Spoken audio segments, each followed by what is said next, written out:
Let us discuss about the replication. Replication is the most important topic of chapter 6, molecular basis of inheritance. Replication means the doubling of the DNA. When the whole DNA content get doubled, this process is called as the replication. Replication takes place at the S phase of cell cycle. That is why the stage is called S phase, because there is a synthesis of the new DNA. Whenever there is a new DNA synthesis takes place in the cell, or we can say in the nucleus, it is the process which is called as a replication. Replication is brought by the different type of enzymes. So let us start with the topic stage by stage along with the enzyme. But before that, one a small diagram is required to understand the replication process much better. This diagram will be representing the replication fork, because whenever there is a replication, the DNA form the unwinding of certain of its part. The unwinded as well as winded part put together called as the replication fork. So let me draw the diagram of replication fork at first. Replication fork always look like inverted Y-shaped structure. As you can see here, this is the replication fork. It is nothing but the two strands of DNA. Now, as we know that both the DNA strands have their own polarities. So also we have to mark the appropriate polarities for the both of these strands. Strand number 1 is having the polarity 3 prime to 5 prime, and strand number 2 is having the polarity 5 prime to 3 prime. This inverted Y-shaped structure is called as a replication fork. Here two things are clearly marked. The first thing is the winded part of the DNA.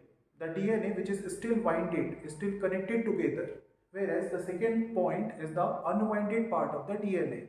This part of the DNA strand is unwinded, means both the strands have been isolated or separated together. So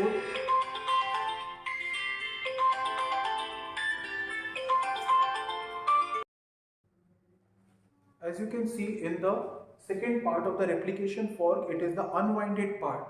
It means the DNA strands get separated or isolated from each other, and the replication is only found at the unwinded part. Replication not found at the winded part. So let me tell you regarding the name of enzyme that is responsible for the unwinding of DNA, which is called as the first enzyme that involved in the process of DNA replication is DNA helicase. The DNA helicase is the enzyme that is responsible for the unwinding of the DNA as a partially. It is not this enzyme not unwind the DNA as a whole. There is some part which get unwinded. Hence, this replication fork has been appeared. Now the replication will take place in this both the parental strand. So this is all about the first enzyme, that is a DNA helicase. Now, due to the unwinding of this particular part, there is a little tension created in the winded part. This part will face certain tension due to this unwinding. So the tension is being released by another enzyme that is also involved in the replication process. The name of the enzyme is called DNA topoisomerase. DNA topoisomerase is the enzyme that is responsible to lose or release the tension in the winded part. It works over here, whereas the DNA helicase work over here. Unwinded part is get unwinded due to the helicase, and the winded part can released from the tension due to the topoisomerase. Now we are coming to the third factor. The third factor which is responsible or which involved in the process of replication is called as the SSSP, or it also can be called as single stranded stabilizing protein. Actually, there is a probability to get rewinded of this particular DNA segment which is right now found in the unwinded condition.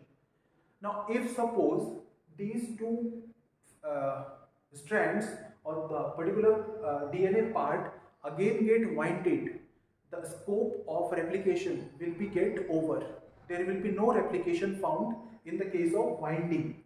So it is mandatory to keep the DNA strand as an unwinded condition. So in order to keep the unwinded part as it is, the third factor, which is called as the single stranded stabilizing protein, work. The thing that can be shown by the help of certain dots also, that you can see these dots as well as this part also. I can make certain dots. These dots are indicating the single stranded stabilizing protein that is responsible to keep the unwinded part as unwinded. It not allow the unwinded part to rewind. Right? Now we are coming to the fourth enzyme, that is called as the phosphorylates.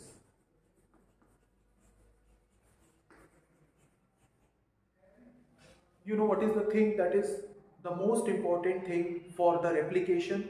That is the nucleotide. We need the nucleotide because we know that the unit of the DNA is the nucleotide, and to make the new strand in both the parietal strand we need the nucleotide. But for that the nucleotide must be activated. So by the help of the enzyme, which is the fourth one, phosphorylase, the inactivated nucleotide are getting activated. So here we can write that this enzyme responsible for the activation of nucleotides, and then only the activated nucleotides will be carried or brought up to the site of replication. Right? So the phosphorylase is the enzyme that is responsible for the activation of the nucleotide. Now we are moving to the number 5. Number 5 is RNA primase. Now, when the replication process gets started, there is the need of RNA, which is called as the RNA primer. And when the RNA primer is get added with both the DNA strand, the replication will be start. Now we need to know that where the RNA primer will be added. This enzyme RNA primase responsible to bring one RNA primer and add the primer in both of the strand. You need to remember one thing, that the RNA primer always added at the 3' end of the DNA parental strand. So according to this statement, the RNA primer will be added. Let me show you by the help of the diagram. The RNA primer will be added at the 3' end like this. This small stretch of the line is indicating the RNA primer. Similarly, this parental strand also will be added with the RNA primer at the 3' end.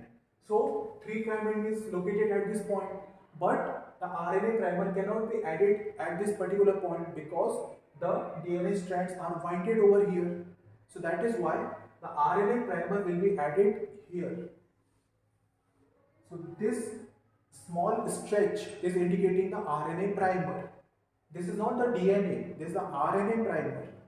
RNA primer is brought and assembled by the help of the enzyme RNA primase, and the polarity of the RNA primer always will be 5' to 3'. Here also the polarity of the RNA primer always will be 5' to 3'. So these two small stretches are indicating the RNA primer. So this is all about the enzyme number 5. Now we are moving to the enzyme number 6, which is the most important enzyme in the case of DNA replication. The sixth one is called as the DNA dependent DNA polymerase number 3. You need to remember the name of the enzyme, DNA dependent DNA polymerase number 3, that is responsible for actual replication. Means whenever there is a synthesis of a new DNA strand, it is basically done by the help of the enzyme, which is called as the DNA dependent DNA polymerase number 3. What is the function of this enzyme? It just brings the nucleotide with high degree of accuracy in order to make the new strand of the DNA. And you need to remember that always the new strand of DNA synthesized in the polarity 5 prime to 3 prime. So if I want to make a new DNA strand at this parietal strand, I have to make the strand from 5 prime to 3 prime. Means by the help of this white color chalk, I am draw the stretch of the new DNA. There is a RNA primer, and this is the new strand of DNA that synthesized from 5 prime to 3 prime by the help of the enzyme DNA dependent DNA polymerase number 3. How? By the breaking of the activated nucleotide. Similarly, in the case of this parental strand also, the replication will proceed from 5 prime to 3 prime. So the new strand of the DNA will be synthesized like this. This stretch, this white colored stretch of the line is indicating the new synthesized DNA. Now one thing that is associated with the DNA dependent DNA polymerase number 3, which is the proofreading. I'm writing over here proofreading. Now what exactly the proofreading is, that we need to know. Whenever there is a replication, the DNA dependent DNA polymerase number 3 enzyme bring only the complementary nucleotide. It never bring the incorrect nucleotide in the new DNA strand. Let me tell you by taking one example. Suppose in this strand there is a nucleotide with the nitrogenous base A is found. Now, by the help of this enzyme DNA dependent DNA polymerase number 3, the nucleotide with the nitrogenous base T or the thiamine will be brought. It means in the new strand, the nucleotide T, the nucleotide with the nitrogenous base T will be added. Similarly, vice versa. If the nucleotide with nitrogenous base T is found in the parietal strand, so the complementary nucleotide will be with the nitrogenous base A will be brought by the DNA dependent DNA polymerase number 3 enzyme. Now suppose instead of A, it bring the nucleotide with the nitrogenous base C. So this is the incorrect pairing. They are not complementary with each other. As we know, according to the Chargaff's rule, T always pair with A and vice versa. Similarly, G always pair with C and vice versa. So this pairing is incorrect. So this thing is not applicable or not done by the enzyme DNA dependent DNA polymerase number 3. So this accuracy of the work is called as the proofreading. So here I am deleting the C and writing here the A. And as we know, there is a 2 or double hydrogen bond found between the thymine and the adenine. So this is all about the contribution of DNA dependent DNA polymerase number 3 at the time of DNA replication. Now I have to make one more diagram so that the things can be more clear. Suppose now the replication process is almost over, but it is not like that. Still the replication process is left because the replication is only done in this part, not in this part.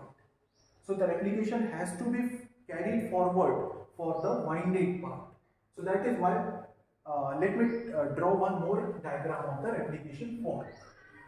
And the diagram must be something like this.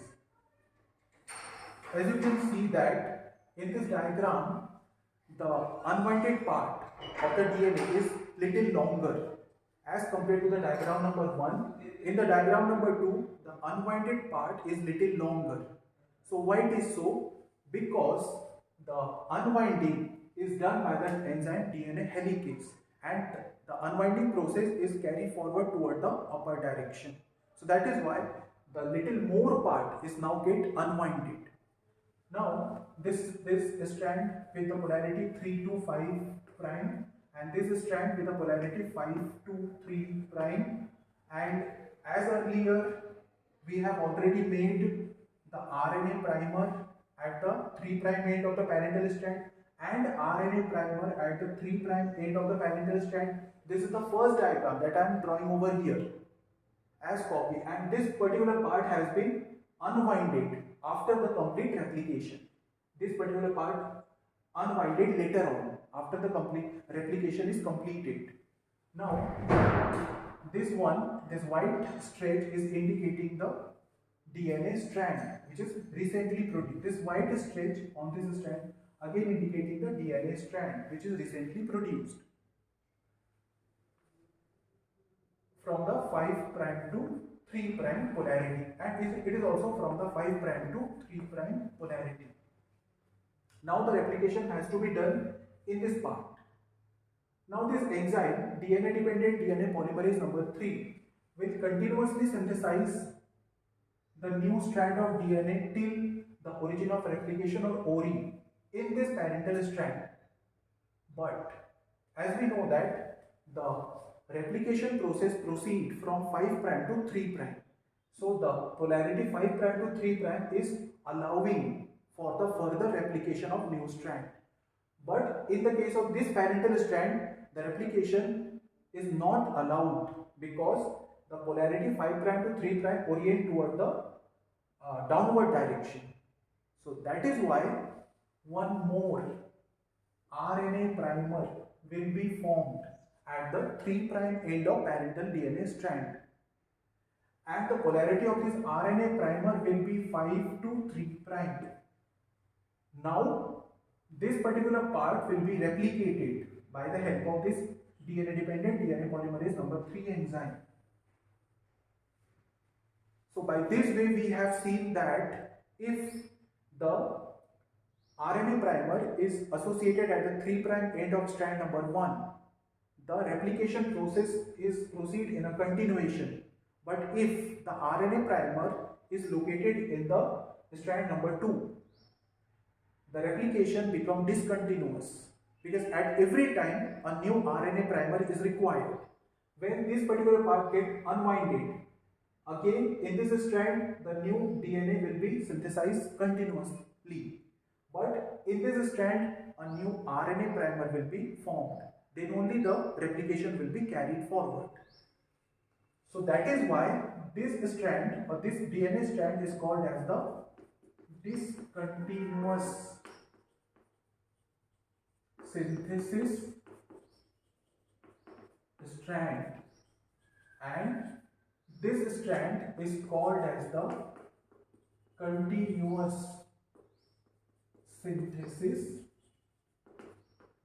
strand, because there is a no break. The new DNA is forming in a continuation by the help of only one primer, and in this strand every time a new RNA primer has to be connected with the DNA strand, parental DNA strand, then only the replication process will be carried forward. So that is why this strand is called as a discontinuous synthesis strand or lagging strand, and this strand is continuous synthesis strand or leading strand. Now the DNA fragment which produced recently or newly produced DNA fragment are called as Okazaki fragment. The DNA fragments which produced in the discontinuous synthesis strand called as the Okazaki fragments. Now we are moving to the seventh one. I am rubbing the fragment and writing the fragment word at this point. Seventh one is the DNA dependent DNA polymerase number 1. Now what is the role of the DNA dependent DNA polymerase number 1? It is also the same, replication. But where? Already the replication process has been completed? No. Still there is a scope of replication that is found in the DNA discontinuous synthesis parental DNA strand. Because after the completion of replication, the RNA primer will be removed out. Now there will be no RNA primer found. So there is a gap created in between the two DNA. Now in the gap part, the DNA has to be replicated. So this replication will be brought by the DNA dependent DNA polymerase number 1. So that is why the seventh enzyme, both the enzymes work in the different parts of the parental DNA strand. Number 3, it replicate in general. But number 1, it replicate at the part where the RNA primer has been removed out. So that is why the DNA dependent DNA polymerase number 1 is also equally important for the case of discontinuous synthesis strand. Now the replication will be found in this gap part also. And lastly, one more enzyme that involved in the process of DNA replication, that is called as the DNA ligase. Now what is the function of DNA ligase?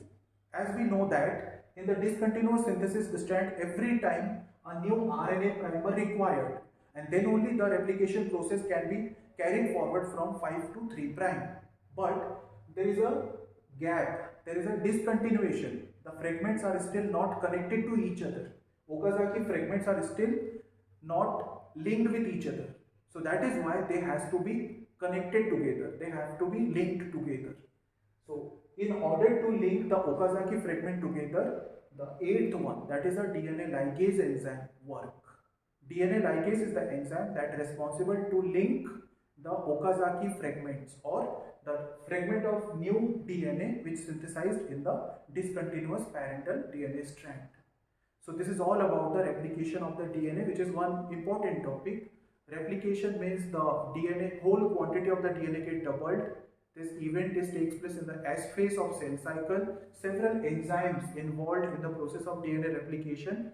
Replication process only found when there is a replication fork appeared and the unwinded part only subjected to replicate. The winded part do not replicate.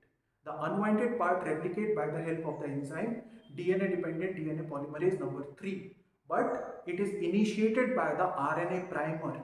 So before that, before the replication, the RNA primase bring one primer to the 3' end of the parental DNA.